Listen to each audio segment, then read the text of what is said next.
Este caso aconteceu com a minha mãe, quando ela tinha 15 anos, e com meu tio, que na época tinha 14 anos. A minha mãe conta este acontecimento desde que eu e as minhas irmãs éramos crianças.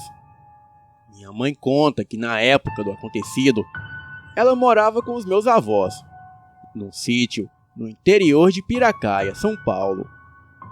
O meu tio, nesta época, falava muitos palavrões e zombava de coisas sobrenaturais. E por mais que chamasse a atenção dele, ele continuava a falar.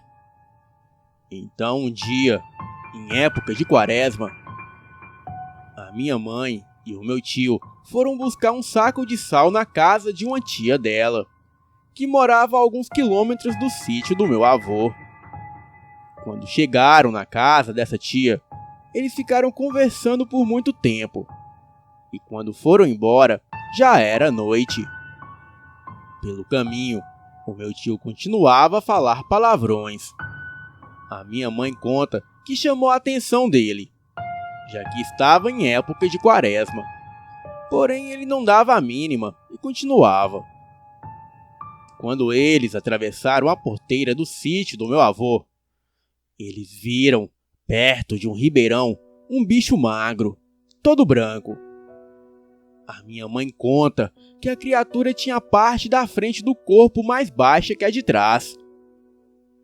E andava encurvado, como se tivesse apoiado nos cotovelos. Tinha um rosto parecido com o de cachorro, só que muito feio. As orelhas eram compridas e caídas para a frente, de modo que pareciam se bater para baixo do rosto do bicho. Além disso, o bicho fungava muito. Na hora, a minha mãe pensou que era um bezerro e comentou com o meu tio, já que o meu avô criava algumas cabeças de gado. Porém, o meu tio falou brincando: "Ah, é nada, aquilo é um lobisomem." E na hora que ele disse isso, o bicho levantou a cabeça e as suas orelhas começaram a se baterem mais alto, uma contra a outra. Então, eles viram que não era um bezerro e começaram a correr aos gritos em direção à casa dos meus avós, deixando o saco de sal caído no caminho.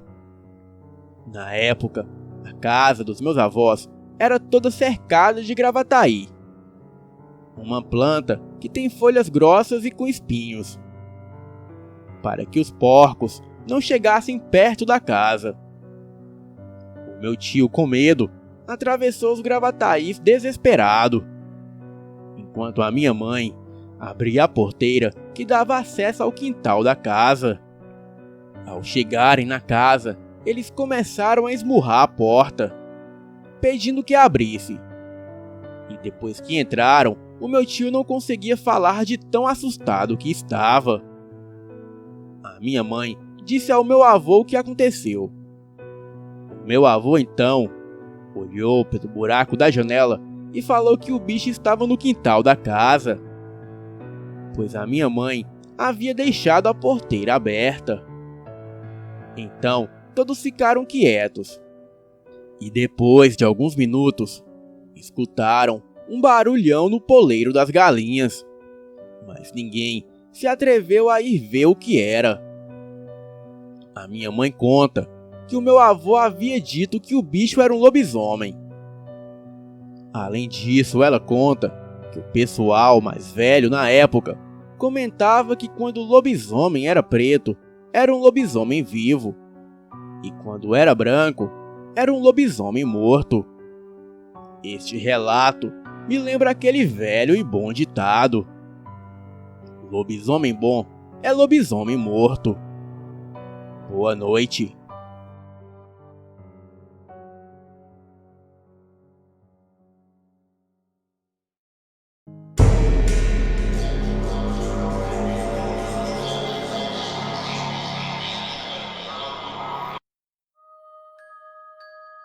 Certa vez, na época em que o meu namorado e eu morávamos na Europa, no ano de 2003, resolvemos sair à noite para caminhar.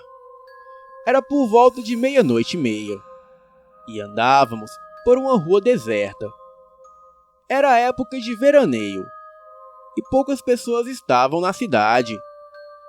Nós íamos até um pub, o qual não era muito longe de onde estávamos, e por isso fomos a pé. Então surgiu um rapaz muito estranho vindo na direção contrária. Ele tinha os cabelos pretos, rosto branco como o de um defunto, pois ele não parecia usar maquiagem. Os seus olhos eram pretos e fundos, e uma expressão abatida e muito séria. Ele vestia um paletó preto e estava todo de roupa escura. Era muito magro e alto, e aparentava estar na faixa dos 35 anos de idade. Comentei com meu namorado que talvez aquele rapaz fosse um roqueiro, um remanescente dos anos 80, pois ele não era tão artificial como os atuais, e nem tão jovem. Ele nos encarou e passou como se não nos visse. Então, ao passar por nós, olhamos para trás e subiu no muro de uma casa. O muro era estreito e media mais ou menos 2 metros de altura. O estranho saltou e pousou com os 2 pés sobre o muro, sem escorregar nem nada. Deu um impulso e nem barulho fez, feito um gato ou um pássaro. E estando de pé sobre o muro, agachou-se como se estivesse pousado, exatamente no lugar onde parou. Eu e o meu ex nos olhávamos e não dissemos uma só palavra, porque achamos incrível a forma que ele realizou aquele pouso. Caminhamos rapidamente, nos afastando e comentando que não tínhamos entendido como aquele homem tinha feito aquilo. Ainda mais pela altura do muro. E mesmo nós assustados, seguimos normalmente para o pub. Na volta, vínhamos conversando sobre os acontecimentos divertidos da noite. E nem lembrávamos mais do acontecido com aquele homem estranho. Bem, já era por volta de 4 da manhã. Foi então que eu parei de falar. Peguei o braço do meu ex e ele olhou para o que eu tinha avistado. O sujeito pálido estava exatamente no mesmo lugar, na mesma posição, sem se mexer. Parecia uma estátua. E como se nós não estivéssemos passando, ele não piscava. Apenas tinha os olhos distantes, fixo no horizonte imaginário. E desta vez ele estava mais assustador, porque do local que o avistávamos, havia umas grades bizarras que ficavam na frente da vista. No meio da escuridão. Aquilo era uma visão macabra. Meu ex pegou a minha mão. Atravessamos a rua rapidamente. E ele falou: "Credo, acho que deve ser um vampiro." Mesmo ele não acreditando em lendas de vampiros, saiu naturalmente da boca dele a expressão vampiro, pois nada poderia parecer tanto com um. Chego a me arrepiar quando me lembro deste fato, pois eu tenho certeza que somente uma criatura sobrenatural poderia ser capaz de fazer aquilo, pois tanto eu quanto o meu ex presenciamos aquilo tudo com os nossos próprios olhos. Bem, este fato me lembra daquele velho e bom ditado: em terra de vampiro, quem tem sangue é rei. Boa noite.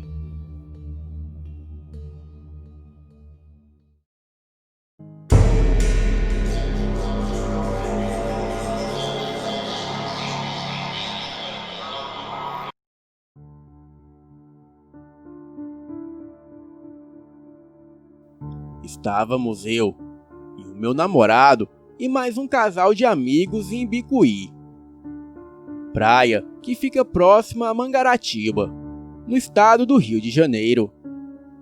O pai da minha amiga tinha uma casa muito gostosa na encosta, e sempre que podíamos, íamos para lá. Naquele dia, eu não havia dormido bem, pois fui tomada de um sono agitado e cheio de sobressaltos. Acordei nervosa e chorei muito no banheiro, sem saber o porquê. O tempo estava feio, chuvoso e nublado. Me aninhei no colo do meu namorado e pousei a cabeça em seu ombro, e fiquei olhando a chuva cair pela janela atrás do sofá. Sentia uma dor muito grande, um aperto no peito, uma angústia que eu não sabia explicar. Era feriado, estávamos na praia. Eu e o meu namorado nos dávamos muito bem. E que motivo havia para tanta tristeza? Bem, o tempo foi ficando mais escuro. As nuvens negras cobriam o céu. Parecia que ia anoitecer, mas ainda era manhã. De repente, um relâmpago muito forte cortou o céu, como um flash imenso clareando tudo. Neste momento, eu olhei para fora. Em uma árvore da encosta, eu vi claramente um homem enforcado. Os seus pés sujos de lama pendiam sobre a vegetação, e suas roupas já muito poídas e gastas. Os seus cabelos bastante desgrenhados. O seu corpo balançava ligeiramente na chuva. Dei um grito e entrei em desespero. A chuva aumentou e depois foi se dissipando aos poucos. Fiquei muito assustada e queria sair dali. E ao contar o relato para a minha amiga, ela ficou pálida e muito nervosa.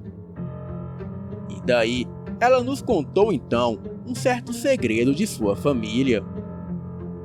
O seu bisavô, antigo proprietário do lugar, um homem rico e poderoso, se desentendeu certa vez com um colono da região. Mandou surrá-lo e depois enforcá-lo numa árvore. Estranho que depois disso eu não senti mais medo. E rezei muito pela alma do pobre homem e dormi tranquilamente. Este fato me lembra daquele velho e bom ditado: nem sempre a morte é o fim de tudo, pois tudo que vai também pode voltar. Boa noite.